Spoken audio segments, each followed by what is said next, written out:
우선은 나 경매 진짜 한 번도 안 해봤다. 네, 손 한번 들어보세요. 네, 내려주시고. 경매 입찰하고 낙찰 경험이 있다. 예, 나가주시고요. 아, 네. 아, 그렇게 있으시구나. 네. 우선 초보자가 역시 비율은 통계가 굉장히 무서워요. 이렇게 불특정 다수를 막 해도요, 비슷하게 나오더라고요. 지금까지 세미나하면서 거의 비슷한 비율인 것 같아요. 8대 2 정도 하신 분들이 한 20%, 안 하신 분들이 80%. 근데 80%의 분들을 대변해서 오늘 조금 세미나 수준을 맞추도록 할 거고요. 가끔씩 좀, 어려운 얘기가 나오기도 합니다. 그건 초보자분들은 이걸 외우려고 하지 마시고, 아, 이런 것도 있구나. 라고 그냥 그러려니 하고 이해하는 수준으로 넘어가 주시면 될 것 같아요. 자, 우선 여러분들이, 부경꾼을 찾아 이 먼 곳까지 온 이유가 뭐 유튜브에서 비춰진 그런 이미지도 있겠지만 뭔가 제가 생각할 때는 그리고 조금 건방지게 얘기하면 제 채널이 빨리 성장한 이유 중에 하나는 조금 많이 고프셨던 부분이 아니었나? 그러니까 아, 낙찰 받는 거 알겠어. 경매가 싸게 받는 건 알겠는데 경매로 해서 내가 실제 경매를 하자 그러니 자신도 없고 요걸로 해서 내가 직접 하자니 어려운 것도 있는 것 같고 상가를 낙찰받고 싶은데 상가를 낙찰받아서 공실이나 뭐 어떡하지? 걱정이 되고 여러 부분들이 있었을 거예요. 그걸 이제 해소하지 못하셨는데 그런 걸 실행하고 있는 모습을 보여드리니까 아, 고차원 경매 부경꾼이 진짠가 보다라고 생각하신 분들도 있을 거예요. 하지만 우선 서두 얘기 드리면 제가 보여드린 거는 아주 기초적인 첫 번째 고차원 경매만 보여드린 거예요. 댓글 중에는 제 영상 보시고 여러분들이 항상 하는 얘기는 부경꾼처럼 나도 장사해야지 경매를 낙찰받으면 사업을 하라나 보다 라고 착각을 하시는 거예요. 고차원 경매 본질을 오해하고 계시는 거예요. 저는 고차원 경매라는 말을 쓰지만 고차원 경매는 어려워서 고차원이 아니에요. 다르게 생각하니까 고차원이 되는 거예요. 이상한 사람 보면 우리 4차원스럽다 그러잖아요. 4차원도 고차원이잖아요. 그죠? 이상하게 생각하는 게 고차원이다. 오늘 그걸 깨닫고 가시면은 여러분들이 여기 오신 뭔가의 소정의 뭔가를 가져갈 수 있지 않을까 그렇게 생각을 해요. 그저께 얘기를 끝나고 돌아가셔가지고 어떻게 제 연락처를 알아내서 전화하시고 메시지 하신 분들이 몇 분 계셨는데 그분들이 집에 가니까 제 말이 생각났대요. 아, 진짜 이 얘기를 하고 싶으셨던 거구나 라고 느끼시더라고요. 그래서 제가 오늘 하는 얘기를 있는 그대로 외우려고 하지 마시고 아, 이런 부분을 얘기하려고 그러는구나 라고 여러분들이 좀 더 승화해서 여러분들한테 맞게 적용을 해주셨으면 좋겠어요. 시작하겠습니다. 자, 우선 여러분들이 맨 처음에 경매라는 본질을 좀 아셔야 돼요. 자, 1억짜리가 있습니다. 1억짜리 부동산에서 사면 얼마예요? 1억이죠. 일반적 얘기만 할게요. 자, 10억짜리가 있어요. 부동산 아저씨한테 사장님 저 10억짜리 저 물건 사주세요 그랬더니 얼마 달라 그래요? 10억. 100억짜리는 당연히 100억을 달라 그러겠죠.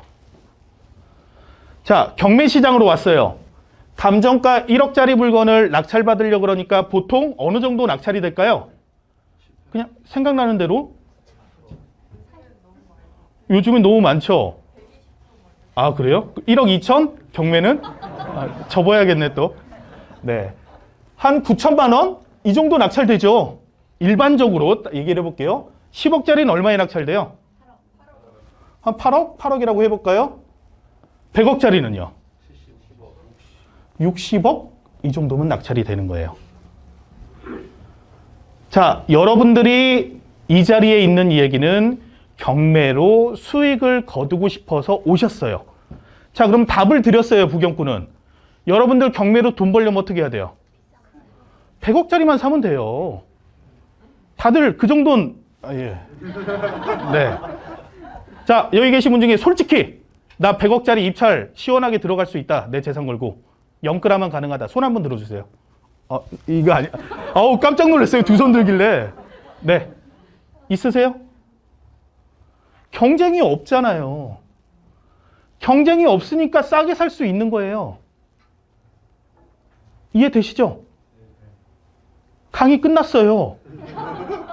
그런데 신기하게 경매를 하신다는 분들이 싸게 살 수 있는 아주 간단한 투자 수익 구도를 놔두고 내가 10억이 있는데, 현금 10억이 있는데 이분들의 특성이 1억짜리를 몇 번 해보고 나서 내가 경매를 알고 나서 수익을 내는 걸 해야지 라고 하시는 거예요.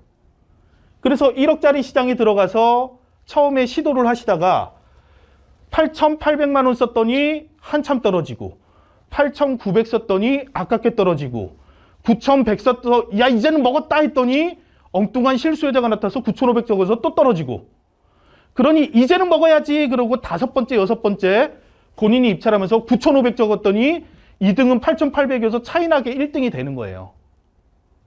그리고 남는 돈이 없는 거예요. 왜? 나는 9,500, 95% 쓰고 낙찰 받았는데 95% 써서 일반 매매처럼 명도를 깔끔하게 한 게 아니라 집행비용 들어가지 뭐 이거저거 재반비용 들어가고 이사비용 주고 나니까 남는 게 없는 거예요. 그러면 이분의 결론은 뭐예요? 경매는 끝이다. 남는 게 없구나. 재밌는 게 없네 라고 착각을 하시는 거예요. 감사하죠. 떠나주시니까. 이 시장에서 가시니까. 아니면 운이 좋아서 9천만 원 쓰고 기대 수익이 낮으셨어요. 자, 그래서 나는 1,000만 원 먹었으니까 1,000만 원 먹었으니까 나는 경매 괜찮다 라고 생각하시는 분이 이젠 내 재산을 몰빵 한번 해야지 해서 100억 시장에 들어가셔서 60억만 쓰면 되는데 여기서 90억을 적는 거예요. 왜? 내가 배운 경매는 이랬으니까. 이해되시죠? 네. 자, 이게 여러분들이 잊지 말아야 되는 첫 번째 경매 법칙이에요. 그런데 신기하게 제가 수많은 경매 교육을 받았는데 아무도 이런 얘기를 안 해줘요. 매우 간단한 얘기인데 여러분들이 알면은 이용하기가 좋은 구조인데 이 부분에 대해서 깨닫고 생각하는 사람이 별로 없더라는 거예요. 돈만 있으면 돼요. 돈 있는 놈이 돈을 버는 더러운 세상이에요. 그런데 그게 경매 시장이에요. 왜? 경쟁으로 하는 매매니까. 경쟁자가 없으니까 당연히 싸게 사야죠. 이게 가능하더라는 거예요.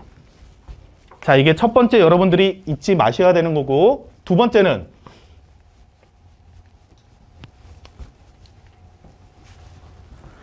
자, 100억짜리가 있습니다. 감정가 100억에 나왔는데 100억에 나왔으니까 저는 요거를 쭉쭉쭉 떨어지고 경쟁자도 없어서 50억에 낙찰받았어요. 50억에 낙찰받고 여기에 대해서 부경꾼이 얘기하는 고차원 경매로 100억 이상의 가치를 만들진 못했지만 100억 선까지가 시세였기 때문에 100억까지를 그냥 회복을 시켜놨다고 해볼게요. 100억에 팔았어요. 50억에 사서 100억에 팔았으니까 얼마가 남았어요? 50억. 잘했죠. 그죠? 아주 훌륭하죠. 그런데 50억 투자해서 50억을 벌었으니까 내가 투자한 거에 한 배를 번 거예요. 그쵸? 근데 똑같은 행동을 했는데 똑같은 행동을 하면서 나는 50억에 낙찰받았는데 어떤 사람은 40억을 80% 대출해 버렸어요. 감정가 대비 많이 떨어졌으니까. 대출은 보통 감정가 대비 70%나 낙찰가 대비 80% 중에 적은 금액이 나오는 걸 기준으로 하는 게 일반적이에요. 100억에 대한 70%인 70억까지 대출이 가능한 물건인데 50억에 낙찰받았으니까 50억에 대한 80%인 40억 정도 대출까지 가능한 게 기준이다. 플러스 마이너스 됩니다. 거기에서 더 받을 수도 있어요. 자, 40억 대출하니까 내 돈 얼마 들어갔어요? 10억. 10억을 들어갔는데 나는 내 돈 10억 넣었는데 똑같이 100억에 팔았다 쳤을 때 얼마가 남았어요? 50억이 남은 거예요. 내 자본금 대비 몇 배가 남았어요? 5배가. 똑같은 일을 했는데 내 자본금 대비, 내 투자금 대비 남은 수익률이 어마어마하게 차이가 나더라는 거예요. 이걸 흔히들 대출 레버리지라고 얘기하죠. 많이들 요즘에 활용을 하죠. 그런데 돈 있는 분 중에 수익을 거두고 싶으신 분 중에 나는 돈을 벌고 싶다고 하시면서 나는 대출이 싫어 라고 생각하시는 분들도 있어요. 맞는 얘기고 부자가 되는 방법이긴 하나 우리가 수익이 목표라고 한다면 최대한 이용하는 게 당연히 유리하다. 5배나 차이가 나잖아요. 이런 행동 5번 할 걸 한 번에 버는 거잖아요. 최대한 대출이든 보증금이든 땡겨서 내 자본 투입 비용을 줄여야 된다. 자, 요 2개예요. 자, 이제 이 2개만 아시면은 저하고 같이 고차원 경매에 대해서 얘기를 하실 수 있어요. 자, 제가 영상에 몇 번 얘기를 했는데 잘 와닿지 않으셨을 거예요. 고차원 경매는 투자 수익 구조예요. 고차원 경매는 다시 투자 수익 구조. 투자 수익 구조는 뭐냐? 공식이에요. 공식을 여러분들이 만드는 거예요. 누가 못할 만한 걸. 그 공식을 완성시키면 이 공식에 맞는 물건을 주워 담으면 돼요. 컨트롤 C, 컨트롤 V가 가능해요. 이제 그런 사례들을 하나씩 보여드릴 거고요. 자, 그래서 고차원 경매는 그러면 투자 수익 구조라는데, 야, 네가 유튜브에서 이렇게 한 거를 영상에서 보여주면 이거 남들이 따라할 거 아니야. 따라 하시겠죠. 그죠? 하지만 제가 보여드린 거를 못하는 분들이 더 많아요. 왜? 알려줘도 난 그렇게 못하거든. 내 역량이 안 되니까. 다시 얘기해서 고차원 경매의 고차원 투자 수익 구조는 개인의 역량에 맞는 투자 수익 구조다. 그래서 여러분들은 항상 고민하시고 물건을 보실 때 하는 거는 이게 얼마짜리니까 얼마에 사면 싸다가 아니에요. 이게 얼마짜리인데 내가 어떻게 내 역량으로 만들 수 있을까? 나는 이런 상상을 하고 이거를 실현할 수 있을까? 이 고민을 하시면 투자 수익 구조가 완성이 되는 거예요. 상가가 있어요. 상가. 주택. 자, 뭘 투자해야 돼요? 어떻게 투자해야 돼요? 고민이 많으실 텐데 우선 상가부터 한번 얘기를 해볼게요. 상가의 부가가치를 올린다. 고차원으로 만든다. 상가를 어떻게 만들면 돼요? 월세가 잘 나오게. 다시 얘기해서 수익률이 좋게 만들면 돼요. 왜? 상가를 살려는 수요자는 수익형 부동산을 살려는 사람들이잖아요. 수익률이 좋으면 내 거를 가치 있게 팔 수 있는 거예요. 자, 주택이 있어요. 주택은 고차원 경매를 어떻게 하면 돼요? 리모델링? 리모델링을 왜 해요? 주택을 수요자가 누구예요? 거기 거주하려는 사람들이잖아요. 거주하거나 월세를 주거나. 월세를 많이 내는 사람들은 주택에 왜 월세를 많이 내요? 살기가 좋으니까. 거주하기 좋아서 그렇죠. 그러면 주택의 부가가치는 뭘로 만드는 거죠? 거주하기 좋게, 살기 좋게 만들면 되는 거예요. 예쁘게 해놓든 편하게 해놓든 지하철역을 앞에 갖다 놓든 그 부가가치를 높이면 주택의 가치는 올라가는 거예요. 자, 내가 팔아야 되는 대상, 수요자의 니즈를 알면 본 물건의 부가가치를 올리기가 쉽더라. 여기까지는 어렵지 않죠? 네. 자, 그러면 상가부터 들어가 봅니다. 여러분들 상가는 경매로 왜 삽니까? 수익률이 좋아서. 경매로 사는 이유 뭐예요? 싸게 사서? 싼가요? 자, 그럼 예를 한번 들어볼까요?